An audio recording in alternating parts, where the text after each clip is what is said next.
bit better. Do we have, Steph, the mental capacity to not cock it up again?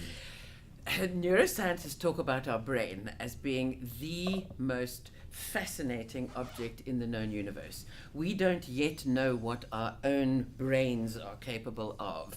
Now, if we look at what is happening in the world, if you look at a nation that can vote in Scrotus, as he's now called, not POTUS any longer, but a nation that can vote in somebody like Donald Trump says that the fear is making people want to go backwards. And we're seeing a lot of that conservatism is people are so terrified of what they think might go on in terms of human beings, that we're all going to be replaced, etc., that they're now going more and more conservative. If you look at a lot of the nationalism that is coming out of Europe is the same sort of thing.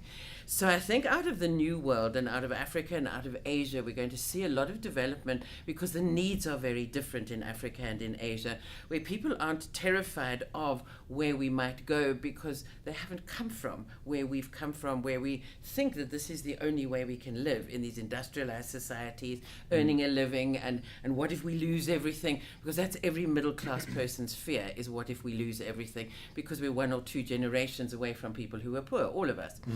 Now, if we look at then the future that's coming, that if we go right back to human beings, that hunter-gatherers literally spent, and this is research talking about, they spent about 32 to 40% of their time on survival issues.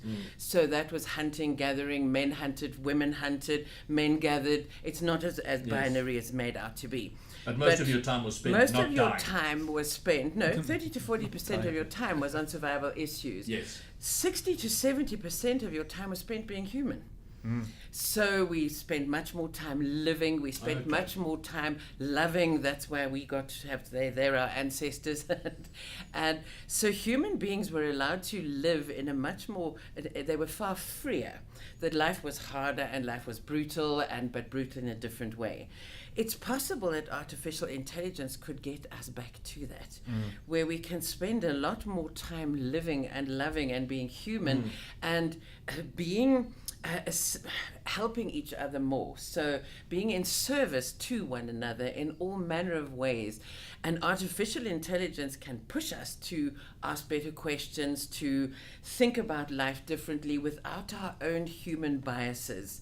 So we can think about things differently. We can puzzle over things differently. We can find new solutions given how we're being pushed by artificial intelligence to think about our existences differently. And I think AI is going to make us a lot better as human beings. So it's essentially all we've trained our brains to do in the last 200 years of the Industrial Revolution is to be slaves. Yeah, and process data capture and do mundane things. So okay, so where you're coming from is let's put this in service to people so we can free up. We can do the amazing things we potentially have to do, or can do, or possibly could do. But that then begs the question: is where are we actually, Simon, with artificial intelligence? I mean, we hear Elon Musk has said that he's more on the cautious, conservative side of AI, and he thinks his direct quote is, we're summoning the demon by driving ahead, and he says we're sort of 5 to 10 years away of having AI that's at the level of human intelligence. Others are hyping it, where I think there are some people who are developing a little macro and a little bit of an algorithm and saying, look, we're using the latest AI technology, and we're definitely at the high point of this of the hype cycle on this. But where are we where is the technology actually? I mean, narrow AI, yes, we can beat games, we can do that sort of thing, but the general artificial intelligence, where are we? So I think you mentioned hype cycles, and you mentioned Musk weighing in on the fact that this stuff could be the most dangerous thing we've ever done, and the late great Stephen Hawking had a very similar opinion. And AI isn't new. It's been around well over 50 years in various guises, and we've had the notion of these 3 AI winters where there were these flurries of promise and the world was going to change, and then it didn't quite work out like that, and it was back to the drawing board.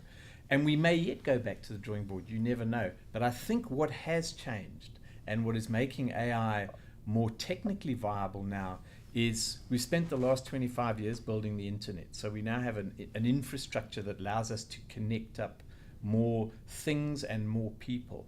And that's important because that connectivity gives us the ability to gather more data. And that's important because much of AI is predicated on having these big sets of data that we can actually use to train the models, whether we do unsupervised training, reinforced training, or supervised training of these models. We have a lot more going for us in terms of the underlying technology that makes it all technically feasible in a way that it wasn't technically feasible in the past. What we look at is we say, now that we have these capabilities, what are some of the exciting things that we can do? And Steph mentioned, in Africa, we're not coming necessarily from the same past as the West and North America. And one of the things that excites me is as we get smarter at things like natural language processing, we are able to take this technology and bring people into the fold who today may be excluded because they're illiterate. So they can't use the keyboard that's sitting in front of you that you use today to interact. But what if they could talk to a system in their own language? And we're getting to that point.